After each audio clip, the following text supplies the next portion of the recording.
أعوذ بالله من الشيطان الرجيم. بسم الله الرحمن الرحيم.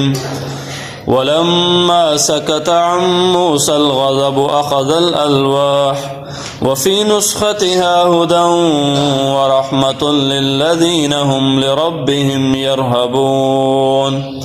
واختار موسى قومه 70 رجلا لميقاتنا فلما أخذتهم الرجفة قال رب لو شئت أهلكتهم من قبل وإياي أتهلكنا بما فعل السفهاء منا إن هي إلا فتنتك تضل بها من تشاء وتهدي من تشاء أنت ولينا فاغفر لنا وارحمنا وأنت خير الغافرين.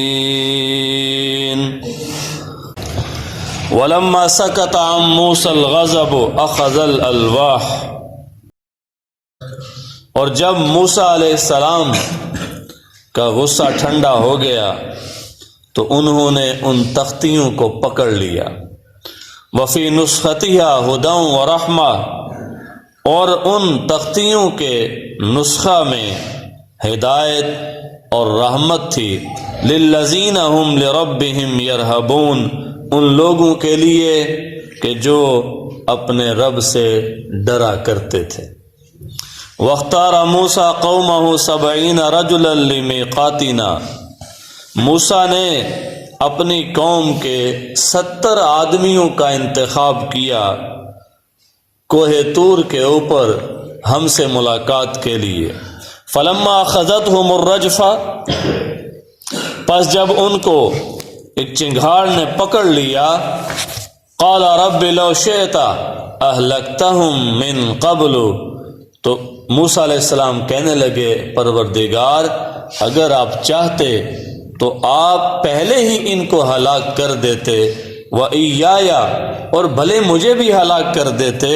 أَتُهْلِكُنَا بِمَا فَعَلَ السُّفَهَاءُ مِنَّا، کیا تو ہمیں ہلاک کر رہا ہے اس گناہ کے وجہ سے جو ہم میں سے جاہلوں نے کیا ہے. ان ہی الا فتنتک، نہیں ہے یہ مگر تیری آزمائش. تضل بہا من تشاء، تو جسے چاہے گمراہ کر سکتا ہے. وتہدی من تشاء، اور تو ہدایت دیتا ہے جسے تو چاہتا ہے. انت ولینا، تو ہمارا کارساز ہے، دوست ہے. فاغفر لنا، پس تو ہمیں معاف فرما دے. وارحمنا، اور ہم پہ رحم فرما. وانت خیر الغافرین، اور تو سب سے بہترین معاف کرنے والا ہے.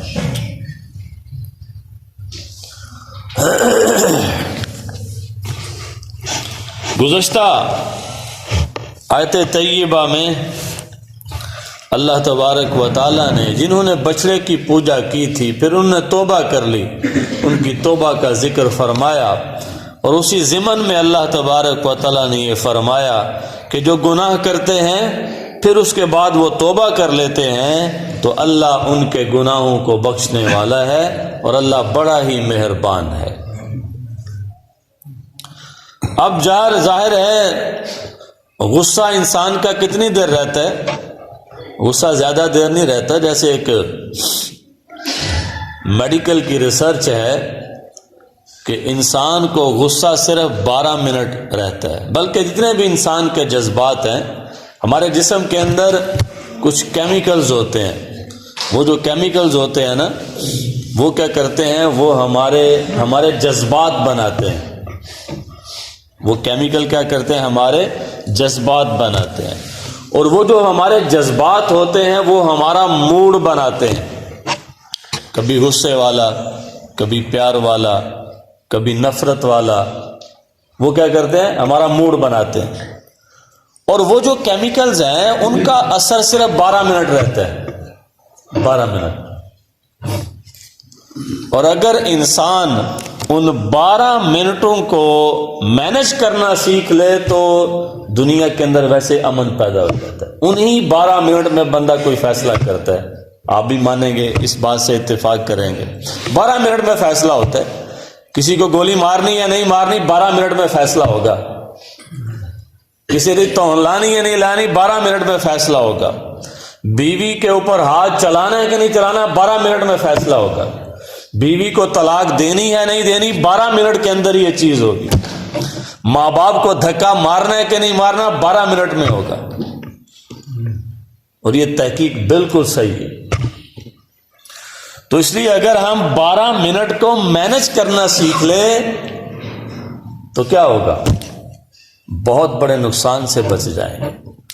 باپ کو گالی دے دی، باپ پہ کو تھپڑ مار دیا، کتنا نقصان ہو گیا، بڑا غرق ہو گیا. ابھی سمجھ نہیں آئے گی کہ بڑا غرق ہو، لیکن آئندہ سمجھ آ جائے کہ بڑا غرق ہو گیا. بھائی کے اوپر ہاتھ اٹھا لیا ہے، بڑا غرق ہو گیا. بیوی کو مار لیا ہے یا بیوی کو طلاق دے دی ہے، بڑا غرق کر لیا اپنا اپنے بچوں کا. کسی کو گولی مار دی ہے، نقصان کر لیا. کیا وہی مرا ہے؟ یہ بھی مر گیا، بلکہ وہ تو مر گیا فوراً، یہ مرے گا تڑپ تڑپ کے، عدالتوں کے چکر کاٹ کاٹ کے، کال کوٹری کے اندر پڑھ پڑھ کے. یہ تو لمحہ بلمحہ مرے گا. تو 12 منٹ کو مینج کرنا جس نے سیکھ لیا وہ بندہ نقصان سے بچ جائے گا. بھائی 12 منٹ کو مینج کس طرح کریں؟ تو آئیں اپنے نبی کے در پہ چلتے ہیں کہ یا رسول اللہ آپ ہمیں بتائیں کہ 12 منٹ کو مینج کیسے کرنا ہے. تو ہمارے پیارے آقا صلی اللہ علیہ وسلم کیا فرماتے ہیں؟ آپ نے بڑا ہی خوبصورت نسخہ ارشاد فرمایا الغضب من الشیطان، غصہ شیطان کی طرف سے ہوتا ہے. وہ تیش دلاتا ہے، وہ غصہ دلاتا ہے. تو تم نے کیا کرنا ہے؟ اپنی حالت کو بدل لو، حالت کو بدل لو، اپنی کیفیت کو بدل لو. ہاں جی. تو اپنی جب حالت کو بدلو گے تو کیا ہو جائے گا؟ حالت کیسے بدلنی ہے؟ اگر تم کھڑے ہو تو بیٹھ جاؤ، بیٹھے ہو تو لیٹ جاؤ. اگر لیٹے ہوئے غصہ آیا نا، لیٹے ہوئے غصہ آیا تو کیا کرو؟ پانی پی لو. اگر پانی پیتے ہوئے ہاتھ میں گلاس ہے، غصہ آ گیا، بیگم پہ غصہ آ گیا، تو کیا کرو؟ اب ہو سکتا ہے یہ گلاس تم اسی بیگم کو مار دو، تو کیا کرو؟ فوراً اس جگہ کو چھوڑ دو. تو میں تو اکثر یہ ایک بات بتاتا ہوں کہ اگر بیگم سے لڑائی لگے تو فوراً گھر چھوڑ دو. کیوں؟ کیونکہ دو کام ہوں گے، یا تو اس کو تھپڑ، کیونکہ ہم اسے کمزور سمجھتے ہیں نا، تو یا ہم اسے تھپڑ مار دیں گے. تو شریف آدمی عورت پہ ہاتھ نہیں اٹھاتا. عورت پہ صرف ایک صورت میں ہاتھ اٹھانے کی اجازت دیتا ہے قرآن. ایک صورت میں، سورۃ النساء میں اللہ ایک صورت میں، اور وہ کیا ہے کہ جب اس کے اوپر زنا ثابت ہو جائے. صرف یہ ایک صورت ہے کہ اگر وہ بدکار ہے، اگر وہ فاحشہ ہے، تو پھر کیا کرنا ہے؟ پھر تم اس کے اوپر ہاتھ اٹھا سکتے ہو ضرورت پڑنے پر. اس کے علاوہ تو عورت پہ ہاتھ اٹھا ہی نہیں سکتے. تو اس لیے یہ گھر چھوڑ دو. کیا ہے؟ یا تو ہاتھ اٹھا لو یا فوراً کیا کرو؟ چلتے ہیں طلاق طلاق طلاق. چلو تینوں میں 700 طلاق دیتی، تینوں میں 1000 طلاق دیتی ہے جی. کیونکہ مرد سمجھتا ہے کہ بس ٹھیک ہے. لیکن پھر وہی 10-12 منٹ کا ہی غصہ ہوتا ہے. 10-12 منٹ کے بعد پھر مولوی صاحب کو ڈھونڈنا شروع کر دیتے ہیں. 10 بجے اے کام کر لیا ان کی کریے. تو میرے آقا صلی اللہ علیہ وسلم نے نسخہ بتایا، یعنی کہ کیا کرنا ہے؟ غصے کو کنٹرول کرنا. ابھی میں اپنی بتاتا ہوں. پتہ نہیں میں آدھا منٹ لیٹ ہوں، کتنا لیٹ ہوں، مجبوری تھی لیٹ ہوں. والد صاحب کی طبیعت ٹھیک ہے، ان کا فون آ گیا. ہاں جی. وہ فون سنتے سنتے مجھے دیر ہوگی. وہ کہیں کہ میرے بہت بخار ہے تو تم نے نماز کے بعد نا ابھی آتے. میں کہ میں نماز کے بعد آؤں گا. تو وہ میرا کو آدھا منٹ 1 منٹ لیٹ ہو گیا. اچھا، اب میں جب آیا ادھر داخل ہوا تو تکبیر شروع ہو چکی تھی. غصہ مجھے بھی آیا کہ ایک بندہ، میں بتانے لگا ہوں آپ کو، ایک بندہ روٹین سے جلدی آتا ہے، کبھی ہو جاتا ہے. آپ لوگوں کو تو نہیں پتا کہ مجبوری کیا بنی ہے. والد کی کال ہے، اب مجھے سننی پڑی کہ مجھے پتہ چل گیا کال کیوں آئی ہے، کیونکہ وہ 2 دن سے بیمار ہیں. تو مجھے پتہ چل گیا. تو اب میں ان کی کال میں نے اٹینڈ کر لی، تو مجھے دیر ہوگی. اچھا، اب غصہ آیا مجھے بھی. اب میں کیا کرنے لگا تھا تو مولانا صاحب نے بولا کہ آپ آ جائیں، لیکن میں اس لیے نہیں آیا، غصے کی وجہ سے نہیں آیا، وہ اس لیے کہ اقامت ان کے لیے ہوئی ہے۔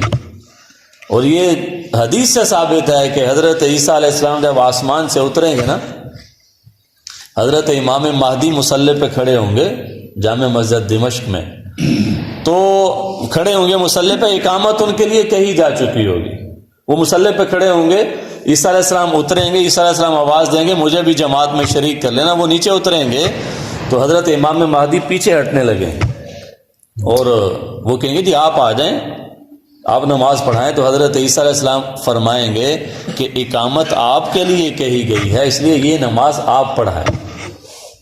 تو اس لیے میں نے مولانا کو کہا کہ آپ ہی نماز پڑھائیں، میں نے اشارہ کیا کہ آپ پڑھائیں، لیکن غصہ میرے اندر تھا کہ یار آدھا منٹ 1 منٹ صبر کر لیتے، تو میں اٹھ کے جانے لگا تھا، لیکن پھر میں نے اپنے غصے کو کنٹرول کیا، میں نے کہا درس قرآن نہیں دیتا، چلا جاتا ہوں، ڈیرے پہ بھی جانا ہے، لیکن پھر میں نے کہا کہ نہیں، اپنے غصے کو قابو کرنا، یہی تو علماء کی شان ہوتی ہے، والکاظمین الغیظ، کہ غصے کو پی جانے والے ہوتے، جنت ان لوگوں کے لیے ہے کہ جو غصے کو پی جانے والے ہوتے ہیں۔ تو بہرحال دیکھو غصہ آتا ہے، اس کو مینج کرنا چاہیے، وہ تو ہر ایک کو آتا ہے، نبیوں کو نہیں آتا رہا غصہ، بڑے بڑے نیک لوگوں کو غصہ آتا ہے، تو اجی ہے ہی بڑے مجرم ہیں۔ ہاں جی، تو حضرت امام زین العابدین علیہ السلام، انہوں نے اپنی مہمان آیا ہوا تھا، باندی کو بولا کہ سالن لاؤ، وہ سالن گرما گرم سالن لے کے آئی، تو جو ہی وہ قریب آئی نا تو اس کا ٹھوکر لگی اور وہ جو پیالہ تھا نا سالن والا وہ چھلک گیا، تو حضرت امام زین العابدین کے اوپر وہ گرم گرم سالن گر گیا۔ اب یہ ہے طبعاً غصہ آنا، طبیعت ہے انسان کی، اس اللہ نے رکھا ہے اس میں، آگ، ہوا، پانی، مٹی، یہ 4 چیزوں سے انسان بنا ہے، تو غصہ آگ ہے، تو وقتی طور پہ کیا ہوا، غصہ آ گیا۔ اور اب بڑے خوبصورت ہے حضرت امام زین العابدین، حضور کا حسن ان کو وراثت میں ملا تھا، ویسے چہرہ لال ہو گیا جیسے گلاب کھلتا ہے۔ باندی بڑی سمجھدار تھی، نیک لوگوں کے ملازم بھی نیک ہوتے ہیں، تو کیا ہوا، اس باندی نے جب دیکھا نا کہ آپ کے چہرے کا رنگ سرخ ہو گیا، تو اس نے فوراً آیت پڑھی والکاظمین الغیظ۔ اللہ فرماتے ہیں کہ جنت جو ہے ان لوگوں کے لیے ہے جو غصے کو پی جانے والے ہوتے ہیں۔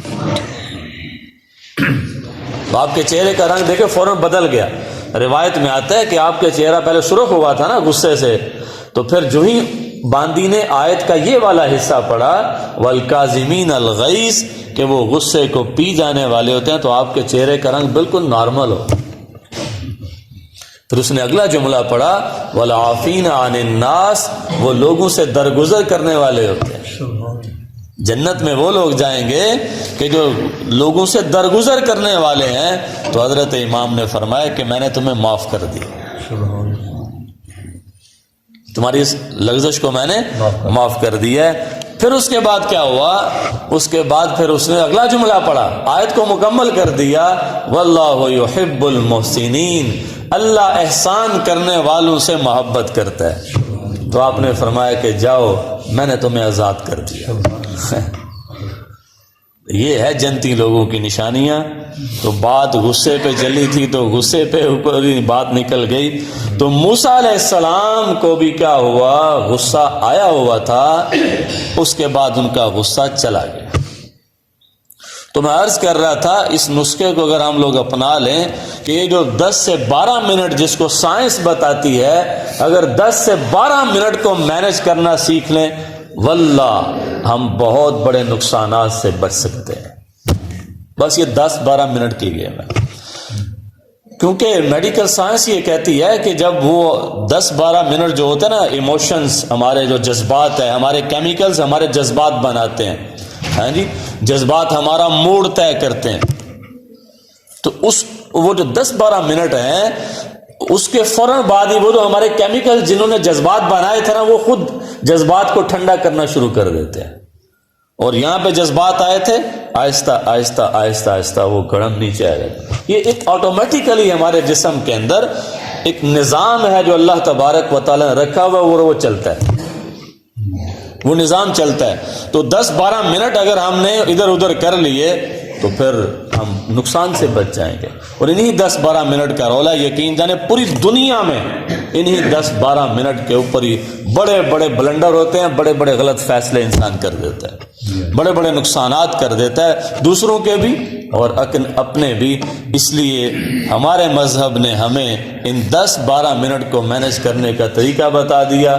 جگہ چھوڑ دو، ناراضگی غصہ آ گیا ہے وہاں سے ہٹ جاؤ، کوئی بات نہیں، اعوذ باللہ من الشیطان الرجیم پڑھ لو، لا حول ولا قوت الا باللہ العلی العظیم پڑھ دو۔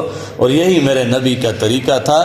دیکھیں حضرت انس رضی اللہ عنہ فرماتے ہیں، حضرت انس بن مالک 10 سال حضور کی خدمت کی بچپن میں، ان کی ماں لے آئی حضور کے پاس تو وہ لا کے کہتی ہیں اس سے خدمت لیں میرے بچے، 10 سال انہوں نے حضور کی خدمت کی۔ تو وہ فرماتے ہیں کہ 10 سال میں حضور نے کبھی مجھے کسی کام کے اوپر نہیں ڈانٹا۔ چھوٹی بات نہیں ہے کہ مطلب یہ کام تم نے ایسے کرنا تھا، ایسے کیوں کر دیا، ایسے نہیں کرنا تھا، ایسے کرنا تھا، ہاں جی۔ تو فرماتے ہیں کہ 10 سالوں میں حضور نے کبھی مجھے کسی کام پہ نہیں ڈانٹا۔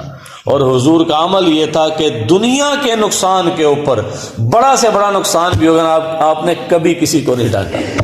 دین کے نقصان کے اوپر اگر کوئی کمی ہو جاتی تھی تو اس کے اوپر آپ ناراض ہوتے تھے، ورنہ پوری سیرت طیبہ میں کہیں یہ ثابت نہیں ہے کہ اگر اولاد نے یا کسی نوکر نے غلام نے کوئی نقصان کر دیا ہے تو میرے نبی نے اس کو ڈانٹا ہو، یہ بالکل ثابت نہیں ہے۔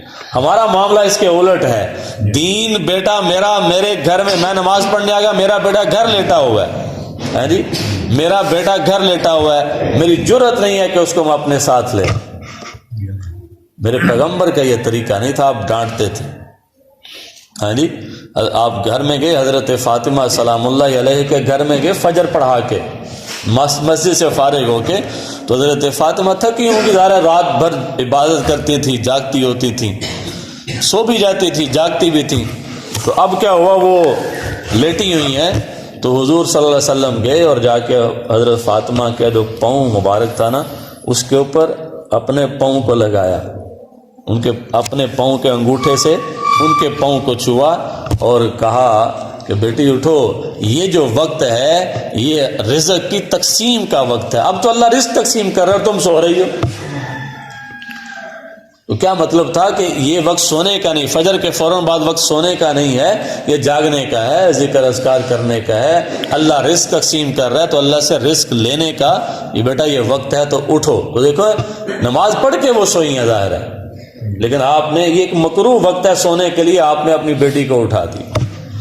تو یہ سارے معاملات ہیں، اب انشاءاللہ اس آیت پہ بات کل ہوگی۔ تو 12 منٹ کو مینج کرنا سیکھ لیں، اگر ہم نے سیکھ لیا ہم بڑے بڑے نقصانات جو دنیا کے ہیں آخرت کے ہیں ان سے بچ جائیں گے۔ اللہ تعالی ہم سب کو اپنے غصوں پہ کنٹرول کرنے کی اور جہاں غصہ نکالنا ہے وہاں نکالنے کی توفیق عطا فرمائے۔